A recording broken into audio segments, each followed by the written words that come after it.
പിതാവിൻ്റെയും പുത്രൻ്റെയും പരിശുദ്ധാത്മാവിൻ്റെയും നാമത്തിൽ ആമേൻ.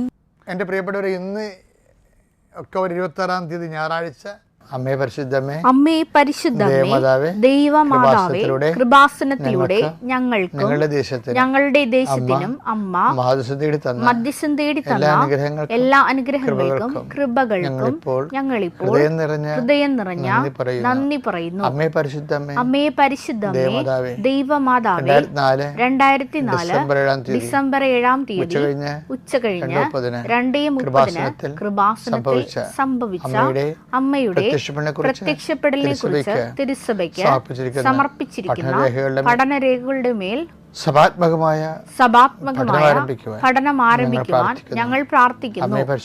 അമ്മേ പരിശുദ്ധമേ, ഭൂസ്വർ ലോകങ്ങളുടെ രാജ്ഞിയായ അങ്ങേയ്ക്ക് ഭൗമ സംരക്ഷണത്തിനായി പ്രപഞ്ച പ്രകൃതിയെ തന്നെ തിരുസഭ പ്രതിഷ്ഠിക്കുവാൻ ഈ പ്രത്യക്ഷീകരണം വഴി ഇടയാക്കണമേ.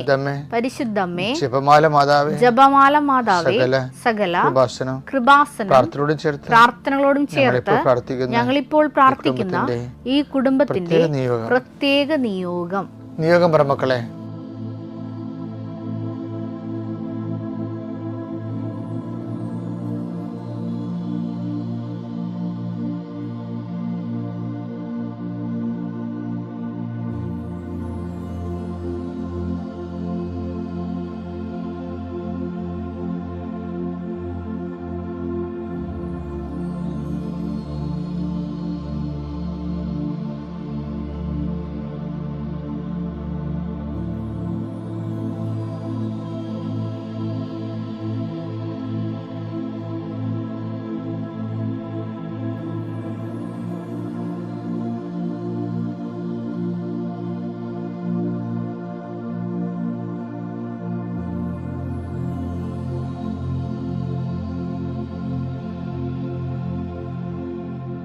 അമ്മയുടെ പ്രത്യക്ഷീകരണത്തിന്റെ ഈ അനുഗ്രഹവേളയിൽ ഞങ്ങൾക്ക് സാധിച്ചു തരുവാൻ കനിയണമേ. ആമേൻ. വിശ്വാസ പ്രമാണം. സർവശക്തനായ പിതാവും ആകാശത്തിന്റെയും ഭൂമിയുടെയും സൃഷ്ടാവുമായ ദൈവത്തിൽ ഞാൻ വിശ്വസിക്കുന്നു. അവിടുത്തെ ഏകപുത്രനും ഞങ്ങളുടെ കർത്താവുമായ ഈശോമിശിഹായിലും ഞാൻ വിശ്വസിക്കുന്നു. ഈ പുത്രൻ പരിശുദ്ധാത്മാവിനാൽ ഗർഭസ്ഥനായി കന്യകാമറിയത്തിൽ നിന്ന് പിറന്ന് പൊന്തിയോസ് പീലാത്തോസിന്റെ കാലത്ത് പീഡകൾ സഹിച്ച് കുരിശിൽ തറയ്ക്കപ്പെട്ട് മരിച്ച് അടക്കപ്പെട്ട് പാതാളങ്ങളിൽ ഇറങ്ങി മരിച്ചവരുടെ ഇടയിൽ നിന്ന് 3-ാം നാൾ ഉയർത്ത് സ്വർഗത്തിലേക്ക് എഴുന്നള്ളി സർവശക്തിയുള്ള പിതാവായ ദൈവത്തിന്റെ വലതുഭാഗത്തിരിക്കുന്നു. അവിടെ നിന്ന് ജീവിക്കുന്നവരെയും മരിച്ചവരെയും വിധിക്കുവാൻ വരുമെന്നും ഞാൻ വിശ്വസിക്കുന്നു. പരിശുദ്ധാത്മാവിലും ഞാൻ വിശ്വസിക്കുന്നു. വിശുദ്ധ കത്തോലിക്കാ സഭയിലും പുണ്യവാന്മാരുടെ ഐക്യത്തിലും പാപങ്ങളുടെ മോചനത്തിലും ശരീരത്തിന്റെ ഉയർപ്പിലും നിത്യമായ ജീവിതത്തിലും ഞാൻ വിശ്വസിക്കുന്നു. ആമേൻ. സ്വർഗ്ഗസ്ഥനായ ഞങ്ങളുടെ പിതാവേ, അങ്ങയുടെ നാമം പൂജിതമാകണമേ. അങ്ങയുടെ രാജ്യം വരണമേ. അങ്ങയുടെ തിരുമനസ് സ്വർഗത്തിലെ പോലെ ഭൂമിയിലും ആകണമേ. അന്നു വേണ്ടുന്ന ആഹാരം ഇന്ന് ഞങ്ങൾക്ക് തരണമേ. ഞങ്ങളോട് തെറ്റ് ചെയ്യുന്നവരോട് ഞങ്ങൾ ക്ഷമിക്കുന്നത് പോലെ ഞങ്ങളുടെ തെറ്റുകൾ ഞങ്ങളോടും ക്ഷമിക്കണമേ. ഞങ്ങളെ പ്രലോഭനത്തിൽ ഉൾപ്പെടുത്തരുതേ, തിന്മയിൽ ഞങ്ങൾ രക്ഷിക്കണമേ. ആമേൻ. നന്മ നിറഞ്ഞ മറിയമേ, സ്വസ്തി. കർത്താവ് അങ്ങയുടെ കൂടെ സ്ത്രീകളിൽ അങ്ങ് അനുഗ്രഹിക്കപ്പെട്ടവളാകുന്നു. അങ്ങയുടെ ഉദരത്തിൻ ഫലമായി ഈശോ അനുഗ്രഹിക്കപ്പെട്ടവനാകുന്നു. പരിശുദ്ധ മറിയമേ, തമ്പുരാന്റെ അമ്മേ, പാപികളായ ഞങ്ങൾക്ക് വേണ്ടി ഇപ്പോഴും ഞങ്ങളുടെ മരണസമയത്തും തമ്പുരാനോട് അപേക്ഷിക്കണമേ. ആമേൻ. കർത്താവേ, നിന്റെ ഉന്നതമായ നാമത്തിന് സ്തോത്രം ചെയ്യുന്നു. കർത്താവേ, നിന്റെ വിശുദ്ധ പൗരോഹിത്യത്തെ മഹത്വപ്പെടുത്തണമേ. കർത്താവേ, സഭയിലുള്ള സാന്നിധ്യം പ്രകടമാക്കണമേ. 39 വർഷം ഞാൻ അർപ്പിച്ച കൃപാന്റെ യോഗ്യതയാൽ കൃപാസന അൾത്താരെ ജീവനോടെ പ്രത്യക്ഷപ്പെട്ട പരിശുദ്ധ അമ്മയുടെ പ്രത്യക്ഷീകരണത്തിൻ്റെ ശക്തിയാൽ അൾത്താറയിൽ നടന്ന 10,000-കണക്കിന് ആരാധനയുടെ യോഗ്യതയാൽ അങ്ങയുടെ മക്കൾക്ക് വേണ്ടി പ്രാർത്ഥിക്കുന്ന രോഗികളെ, ആശുപത്രി കിടക്കുന്നവരെ, അതുപോലെ തന്നെ പല ശരീര ഭാഗങ്ങൾ ബയോപ്സിക്ക് വിട്ടിരിക്കുന്നവരെ, അതിൻ്റെ റിസൾട്ട് പ്രതീക്ഷിക്കുന്നവരെ, അവർക്ക് അനുകൂലമായ റിസൾട്ട് കിട്ടാൻ, അതുപോലെ തന്നെ ലാബിൽ ടെസ്റ്റിന് പോയിരിക്കുന്ന രക്തവും അതിൻ്റെ കൾച്ചറിങ്ങും അതിന് അനുകൂലമായ ദൈവം പ്രവർത്തിച്ചുകൊണ്ട് അവർക്ക് സമാധാനവും സന്തോഷം കിട്ടുന്ന റിസൾട്ട് വരാൻ വേണ്ടി കർത്താവിൻ്റെ നാമത്തിൽ പ്രാർത്ഥിക്കുന്നു.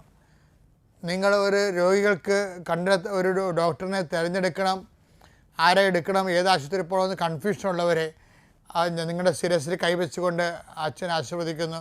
നിങ്ങൾക്ക് കൃത്യമായ തീരുമാനം എടുക്കാൻ, നീ നടക്കേണ്ട വഴി നിൻ്റെ മുഖത്ത് നോക്കി ഞാൻ ഉപദേശിക്കുന്നു. അലക്ഷ്യ കർത്താവ് തൻ്റെ വാഗ്ദാനം പാലിച്ചുകൊണ്ട് നീ എത്തേണ്ടിടത്ത് തന്നെ എത്തിയെന്ന് നിനക്ക് മനസ്സിലാകാൻ, നിൻ്റെ സമയമോ നിൻ്റെ ധനമോ വേസ്റ്റാകാതിരിക്കുന്നതിന് അനുകൂലമായ പദ്ധതികൾ, ജീവിതത്തിന് ഒരു വരുമാന മാർഗത്തെക്കുറിച്ചാണ് എൻ്റെ ദൈവവൈദ്യരെ നീ ചിന്തിക്കുന്നതെങ്കിൽ നീ നിൻ്റെ കുടുംബം പാലിക്കാൻ വേണ്ടി ജീവിക്കാൻ വേണ്ടി കർത്താവ് നിനക്ക് ഒരു വരുമാനം നൽകട്ടെ. പലരും സാക്ഷ്യം പറയുമ്പോൾ പറയുന്നുണ്ട്, മറിയം പരിശുദ്ധ അമ്മ നേരിട്ട് ഇറങ്ങി നിന്നാണ് 6 കൊല്ലം കൊണ്ട് തീരേണ്ട വീട് 6 മാസം കൊണ്ട് ചെയ്തതെന്ന് പറയുന്നുണ്ട്.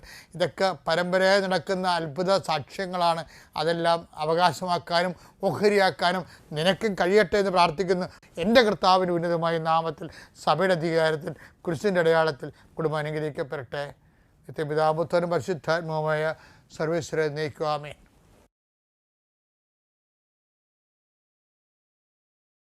ഒരു മനുഷ്യൻ്റെ ജീവിതത്തിലെ കൃപയുടെ കാലഘട്ടം ആരംഭിക്കുമ്പോഴാണ് ബലഹീനതയുടെ കാലഘട്ടം. പക്ഷേ നമുക്ക് കൃപയുടെ കാലഘട്ടമെന്ന് നമുക്കറിയാൻ പറ്റത്തില്ല. നമുക്കത് ഫീൽ ചെയ്യുന്ന ബലഹീനതയുടെ കാലഘട്ടമായിട്ടായിരിക്കും. അത് നിങ്ങൾ ശരിക്കും ക്രിസ്ത്യൻസ് പ്രത്യേകിച്ച് ശ്രദ്ധിക്കണം. കൃപയുടെ കാലഘട്ടം പറയുമ്പോൾ നിങ്ങളവർക്ക് എംപവറിങ് ആയിരിക്കും.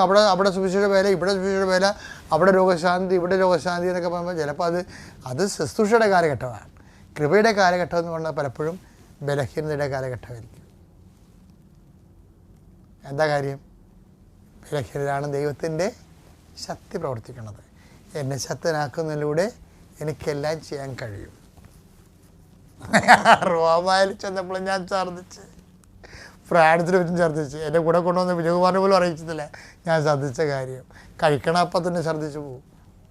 ഒരു പ്രസവം കഴിയുമ്പോൾ ഞാൻ ഒന്ന് വിറക്കും. എനിക്ക് കാര്യങ്ങളറിയാം. എന്താ കാര്യം? കർത്താവ് എന്നെ ബലഹീനമായിക്കൊണ്ടിരിക്കുന്നു. ഇത് കേൾക്കുമ്പോൾ നിങ്ങൾക്കിടെ ഒരു കർത്താവിൻ്റെ ശുശ്രൂഷ തന്നെ ഏറ്റെടുത്ത് ചെയ്തിട്ട് പോലും നമ്മുടെ അനുഭവങ്ങൾ നെഗറ്റീവാണ്. ലോകത്തിൻ്റെ ദൃഷ്ടിൻ്റെ നെഗറ്റീവായിട്ടേ അവർ പറയത്തുള്ളൂ. നെഗറ്റീവാണെന്ന് പറയും. നെഗറ്റീവ് അല്ലത്. അത് കർത്താവിൻ്റെ കൃപ പ്രവർത്തിക്കാൻ വേണ്ടി നമ്മുടെ കഴിവ് കൊണ്ടല്ല,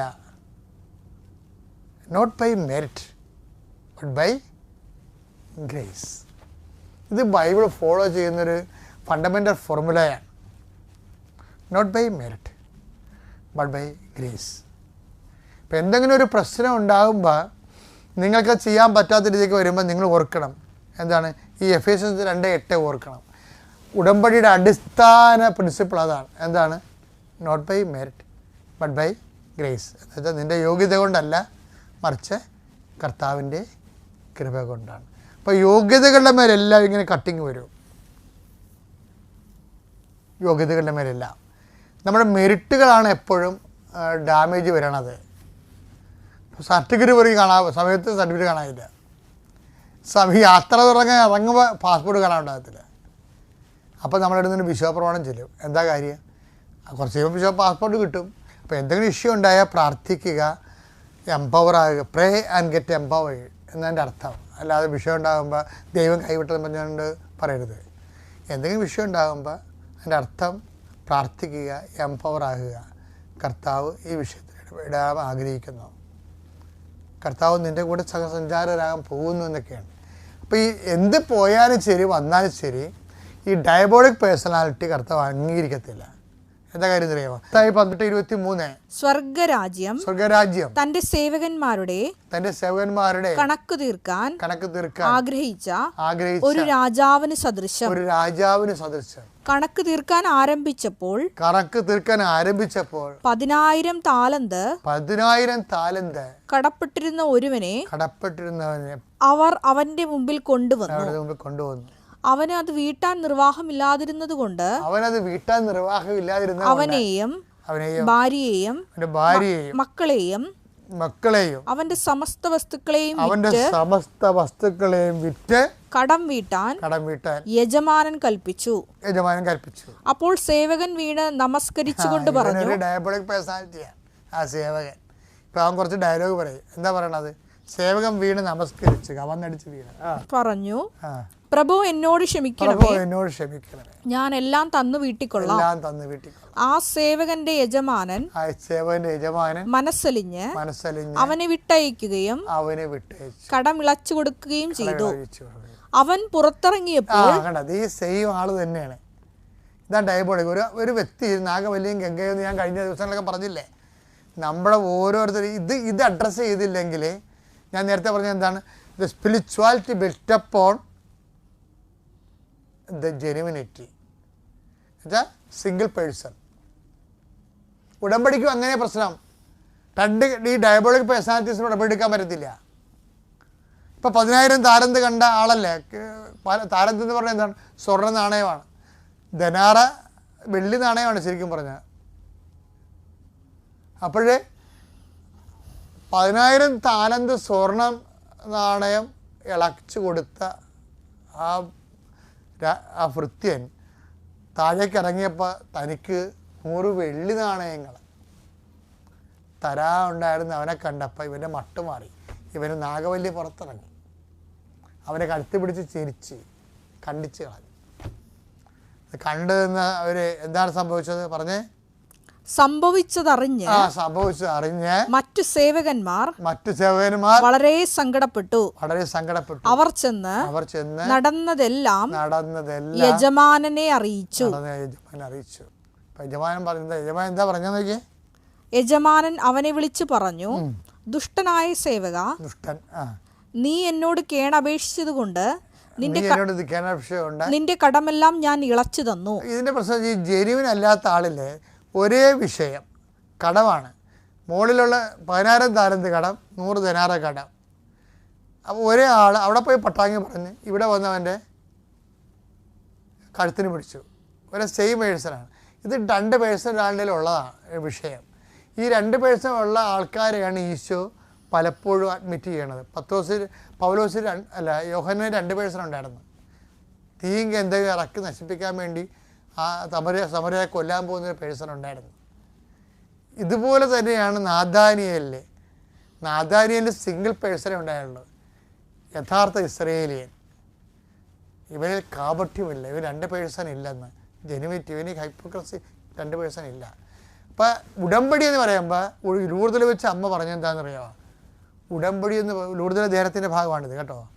ഉടമ്പടി എന്ന് പറയണത് പേഴ്സൺ ടു പേഴ്സൺ ബൈലാറ്ററൽ എഗ്രിമെൻ്റാണ്. 2 പേഴ്സൺ പാടില്ലെന്ന്.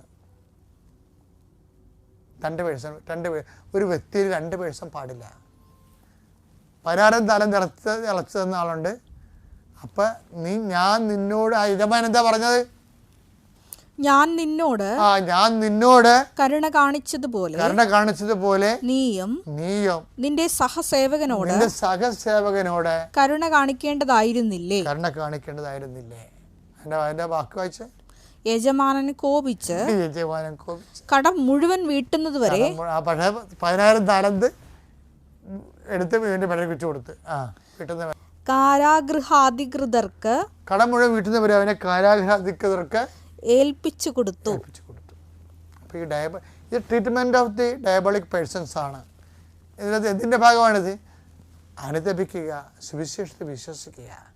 അപ്പോൾ സുവിശേഷം എന്താണ് വിശ്വസിക്കേണ്ടതെന്നാണ് ഈ സമറിയക്കാരുടെ കഥയിലൂടെയും അതുപോലെ തന്നെ 10,000 താലന്ത് കടം മേടിച്ചിട്ട് 100 ധനാറ തരാതിരുന്നതിൻ്റെ കടത്തി പിടിച്ചതിനോടിലൂടെയും ഈ സുവിശേഷമാണ് കർത്താവ് റീച്ച് ചെയ്യിക്കുന്നത്. ഇതെല്ലാം കാണിച്ചിട്ട് പറയും അനുതപിക്കുക, സുവിശേഷത്തെ വിശ്വസിക്കുക. അത്യപൂർവ ദൈവാനുഭവങ്ങൾ ഇനി നിങ്ങൾക്കും സ്വന്തം. ഈ യൂട്യൂബ് ചാനൽ ഇതുവരെ സബ്സ്ക്രൈബ് ചെയ്തിട്ടില്ലെങ്കിൽ ഇപ്പോൾ തന്നെ സബ്സ്ക്രൈബ് ചെയ്യുക. ഈ വീഡിയോ ഇപ്പോൾ തന്നെ നിങ്ങളുടെ സുഹൃത്തുക്കൾക്ക് ഷെയർ ചെയ്തുകൊണ്ട് കർത്താവിൻ്റെ പ്രേക്ഷിതരാകുക.